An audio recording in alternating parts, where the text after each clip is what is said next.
Bonjour à toutes et à tous. Comme vous pouvez le voir dans le titre, on est sorti, FreeCAD a sorti récemment la 1.0. Alors là, je suis en RC2. Je sais même pas si j'ai pas. Non, j'ai regardé sur le Git, il n'y a pas la RC3 encore. On va en parler. Alors déjà, j'avais pas fait d'autres vidéos, mais comme je l'avais dit, quand j'ai pas de projet sur le feu, je vais pas me forcer à faire des vidéos. En plus de ça, j'avais une autre chaîne où je faisais d'autres projets. En plus, tout un tas de choses. Donc c'est pour ça que, voilà, comme j'ai dit, les vidéos seront pas nécessairement, seront pas nécessairement très hyper régulières. Et puis surtout, on a un problème, c'est que cette version, elle est daubée du cul, quoi. Je vais pas y aller par quatre chemins. Moi, je me suis lancé dans FreeCAD en 2017 avec la version 0.16, même avant, je crois. Je crois que c'était la 0.15.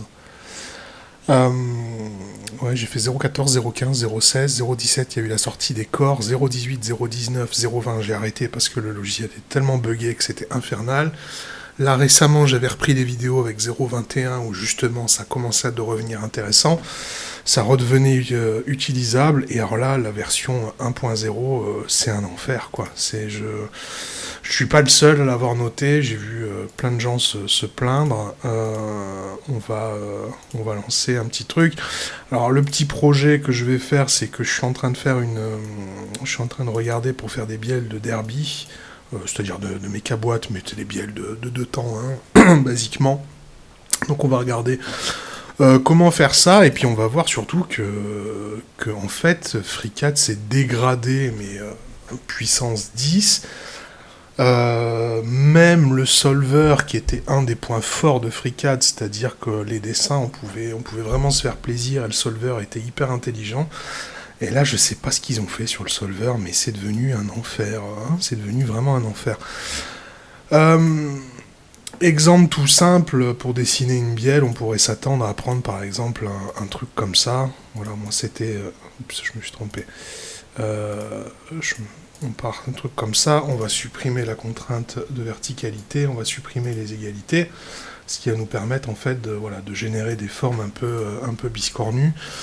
Je vais mettre n'importe quoi, je vais mettre 15, et puis là je vais mettre 20 par exemple, pour montrer une forme un peu grossière.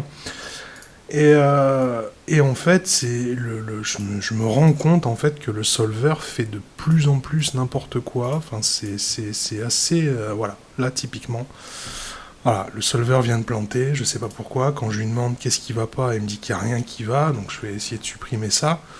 Mais je me plaignais déjà dans certaines versions. J'ai eu des commentaires qui me disaient, mais tu te plains, machin, alors que c'est pas censé le faire. Si je me plains, c'est que justement dans les anciennes versions, ça faisait pas ça. Vous voyez là, par exemple, ça part complètement en couille. Euh, le solver est devenu particulièrement débile, contre-intuitif. Alors ils ont intégré le contrôle avancé du solver, parce que je vais pas vous mentir, je sais absolument pas à quoi tout ça correspond. J'ai essayé de cliquer deux trois fois, de faire deux trois trucs. J'ai eu un micro changement à un moment donné, mais j'ai dit mais enfin c'est devenu chiant, quoi. C'est devenu chiant, je me fous de savoir quel algorithme je vais utiliser pour faire du solver. Ça, c'est un truc de geekos, quoi. Alors qu'on se prenne pas, je suis développeur de base, donc c'est pas... Écrire du code, je sais faire, mais c'est juste qu'à un moment donné, je veux dessiner. Soit j'écris du code, soit je dessine, quoi. Et ça devient un peu insupportable en fait, parce que FreeCAD est vraiment la seule alternative open source. En face, que ce soit Fusion 360 ou SolidWorks, ils le savent, donc ils se gavent, parce qu'ils sont les seuls qui ont un produit fini. FreeCAD, on avait un super truc qui tournait, et puis ça devient un enfer, quoi. Enfin, moi je sais que il m'est arrivé, j'ai passé des milliers d'heures sur FreeCAD, il m'est arrivé de travailler de 8h à 20h, surtout quand je préparais des grosses vidéos, notamment récemment sur les hélices toroïdales, par exemple, ça m'a pris plusieurs jours de travail, où j'ai bossé des fois des 10 heures par jour pour arriver à faire un truc optimisé et pour arriver à comprendre les tenants et aboutissants. Et ça, c'est les projets que j'ai mis en vidéo. Il y a des tas de choses que je dessine, ça fait des années que je dessine avec FreeCAD. Vraiment, il y a un truc qui a merdé en route, quoi.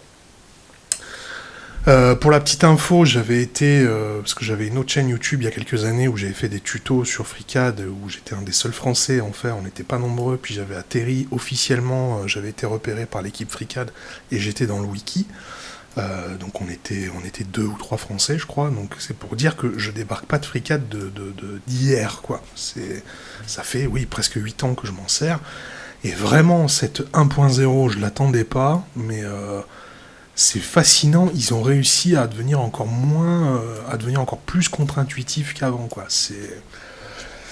Enfin voilà, moi c'était mon petit coup de gueule. Je vais pas rester là-dessus parce que comme d'habitude, FreeCAD nous a habitués. Quand tu veux dessiner quelque chose, il faut se battre avec le logiciel, ce qui commence un petit peu à me fatiguer parce que je vous avoue que j'ai fait une petite infidélité. Une fois, je me suis lancé sur SolidWorks. Et ça fait un bien fou d'avoir un logiciel qui marche.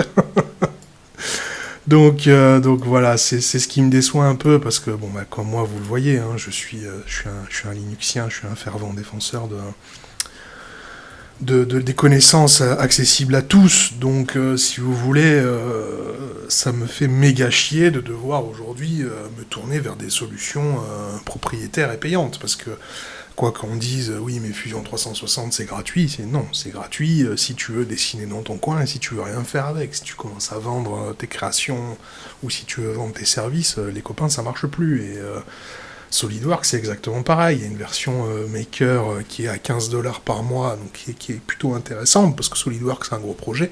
Sauf que derrière, c'est 2000$ par an de bénéfices maximum. Hein. Enfin, même pas de bénéfices, de chiffre d'affaires. Donc, si à un moment donné vous vous projetez en me disant bah tiens j'aimerais bien être dessinateur pour l'industrie, créer des pièces et tout, exactement ce qu'on fait sur cette chaîne, malheureusement aujourd'hui FreeCAD ne tient absolument pas la route. Ce qui me rend dingue, c'est que c'était le cas il y a 5 ans en arrière. Il y a 5 ans en arrière, il y avait marqué ne pas utiliser en production. Moi j'avais déjà fait des petites lignes de production, alors très artisanales, oui, parce que c'est les lignes féminines. Donc des productions très artisanales, mais j'ai jamais fait de la grosse industrie avec, mais ça marchait extrêmement bien, quoi. Dès qu'on va commencer à rentrer dans certaines complexités, parce que on est d'accord que dessiner un carré sur FreeCAD, lui faire une extrusion et après lui dire oui, je vais lui dessiner un rond, par exemple. Les gars, on parle pas de la même chose, hein. Voilà, ça, on sait tous le faire, et oui, FreeCAD, ça marche excessivement bien, merci. Ok, mais ça, c'est rien, ça. Moi, je parle de gros projets, où, à une époque, FreeCAD, c'était envisageable. Aujourd'hui, c'est même plus envisageable, en fait. C'est un enfer absolu. Même ce qui marchait super bien, c'est-à-dire le draft que j'avais utilisé une paire de fois, où on pouvait s'amuser avec les réseaux polaires, etc. Même ça, maintenant, le logiciel, il plante. Et je suis pas le seul, hein, j'ai vu un YouTuber faire un gros projet sur FreeCAD, et pareil, il pétait les plombs parce que ça arrêtait pas de planter, quoi. Donc, non, il y a vraiment un truc qui s'est passé, je sais pas ce qui branle avec ce logiciel, et je suis un peu vulgaire, mais honnêtement, ça me désole de voir ça. Ils ont rajouté des options dont on se foutait au dernier degré, genre par exemple ça. Alors déjà, moi j'aime pas du tout la nouvelle interface, mais bon bref, ça c'est mon côté réac. Mais par exemple, vous voyez il y a un changement au niveau du dessin, c'est que maintenant c'est lui qui va décider, savoir si vous faites une diagonale ou si vous faites une hauteur ou si vous faites. Alors là, sur un truc comme ça qui est assez grand, je peux placer et on peut se dire ça peut être intéressant, mais en réalité, quand on va faire des dessins, c'est extrêmement chiant sur des petites pièces, quoi. Parce que tu dis non, moi je veux faire une horizontale, je te demande pas ton avis en fait. Et là, en fait, il est sans arrêt en train de se dire bah non, mais là tu pointes dans cette direction, tu pointes dans cette direction. Enfin, je suis pas fan, c'est pas intuitif comme système et je le demande pas en fait. Si tu fais un truc qui est automatique, fais un truc qui fonctionne. Là, tu as automatisé quelque chose qui fonctionne pas et c'est plus chiant qu'autre chose, quoi. Je n'arrête pas de pester contre ce logiciel en disant mais putain, pourquoi t'es aussi con en fait. Enfin voilà, je vais pas rentrer, je vais pas faire 20 ans là-dessus, on va regarder comment dessiner ma fameuse bielle de derby, parce qu'à la base on était là pour ça. Je suis désolé, je me suis un peu enflammé, mais c'est vrai que ça m'agace en fait quand quand quelque chose est pas efficient, quoi. Hein. C'est surtout qu'encore une fois, on aurait le droit, parce que j'en vois certains là qui ont débarqué sur FreeCAD depuis 2 jours et qui donnent des leçons. Euh, Moi, FreeCAD, j'ai l'expérience depuis 8 ans. FreeCAD marchait mieux avant. Hein. Et ça me flingue parce qu'à chaque mise à jour, le logiciel régresse. Et à un moment donné, les gars, quand on sort une version 1.0 en release candidate, c'est-à-dire qu'on est quasiment sûr que en 1.0, on va pouvoir faire de la prod. Là, le logiciel, il marche moins bien que quand il était en version alpha. Je veux dire, à un moment donné, il faut arrêter d'être con 2 minutes, quoi. Hein. C'est une catastrophe, ce truc. C'est vraiment une catastrophe. Mais bref, bon, j'ai dit que j'arrêtais. L'idée, c'est pas d'étaler ma haine, ni ma colère. Enfin, c'est plus de la colère que de la haine, d'ailleurs. Mais bon, voilà. On voit qu'en même temps, j'essaie de dessiner. Donc, l'idée, ça va être, donc, comme j'ai dit, de faire une pièce de derby. Donc, une bielle qu'on va pouvoir ensuite aller travailler, que ce soit en CNC ou en ce que vous voulez, en fait. Hein, si c'est juste pour la blague. Alors là, je dois naviguer entre les balles, parce que si moi je serais tenté de lui coller une symétrie, et que là, si je lui colle une symétrie, normalement c'est quelque chose de logique. Voilà, donc jusque-là ça tient. Nous on sait que B, donc c'est le pied de Villebrequin, B il fait 16, donc on va lui rajouter, donc ça va être du diamètre, donc ça va être un rayon, donc on va faire 16 divisé par 2, auquel on va rajouter 4. Voilà. Donc ça va permettre de rajouter un... Ah ouais, non, mais je suis en interne. Oui, non, c'est bon.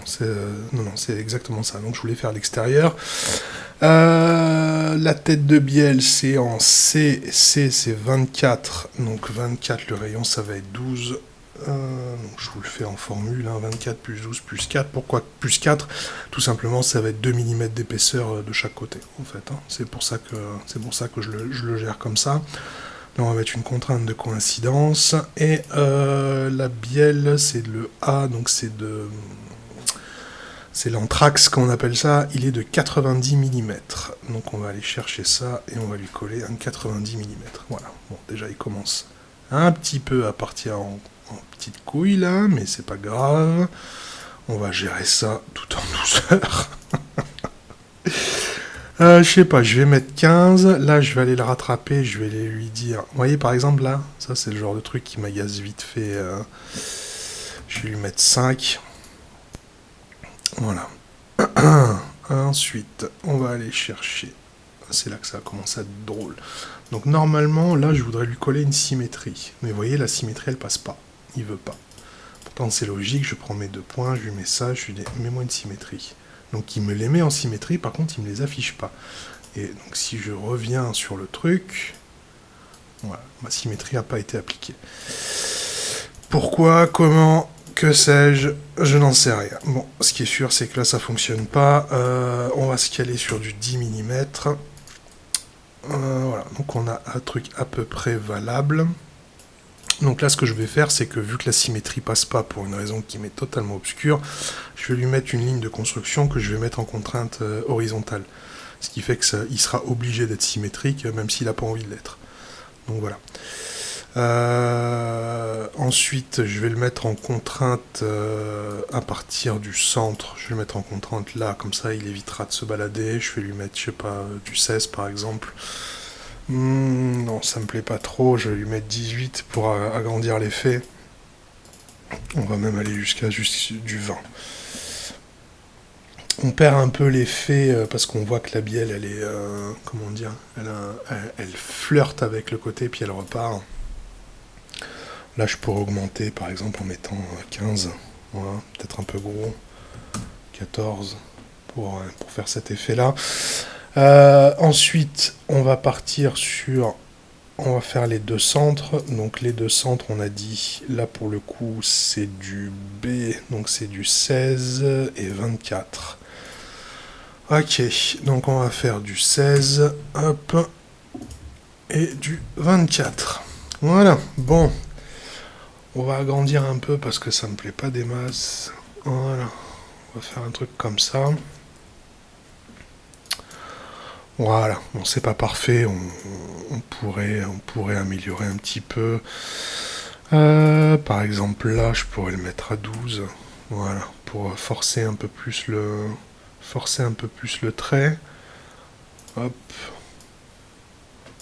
Voilà, qu'on ait bien quelque chose. Voilà, on est pas mal comme ça. Donc après, une extrusion basique. Alors nous, on va mettre une symétrique au plan. Voilà. Et on va faire OK. Alors, bon, j'ai la forme de base. Après, effectivement, il faudrait l'aplatir parce qu'on voit que la bielle a été travaillée, qu'elle est aplatie. Bon, c'est jamais que de l'astuce, c'est pas hyper intéressant. Et ce que je voulais surtout illustrer, c'était ce problème de solver et de résolveur. Parce que si je faisais juste une vidéo pour râler en disant mais putain, mais qu'est-ce que c'est devenu, tu vois, les gens ils disent oui, mais comme ça, on fait pas comme ci, on fait pas comme ça. Non, là ça se voit, je l'ai montré en direct, le résolveur fait n'importe quoi. Je n'ai jamais eu autant de problèmes avec le résolveur, même si je trouvais que dans la dernière version, la 21 je crois, ou la 22, déjà il y avait des problèmes de résolveur que j'arrivais à faire avec, mais déjà j'avais remarqué qu'il y avait eu un effet négatif. Mais là non, il y a clairement un problème. Le logiciel régresse en profondeur, ce qui n'est pas censé arriver normalement. Hein. Donc je comprends pas. Je comprends pas du tout. J'espère juste que ça va s'améliorer parce que c'est chiant, comme je l'ai déjà dit. FreeCAD, c'est quand même une énorme communauté. C'est l'avantage d'avoir un vrai logiciel, parce qu'aujourd'hui, SolidWorks, Fusion 360, vous êtes obligé de rentrer votre mail, vous devez être connecté à Internet, il y a toutes ces conneries de cloud, de réseaux sociaux, de partager votre travail et tout, enfin tous les trucs dont je me fous au dernier degré. Ce que je veux, c'est que je lance mon logiciel et je dessine en fait, et je veux pas qu'on m'emmerde à rentrer des mails, des mots de passe, des trucs comme ça, c'est un truc qui me gonfle.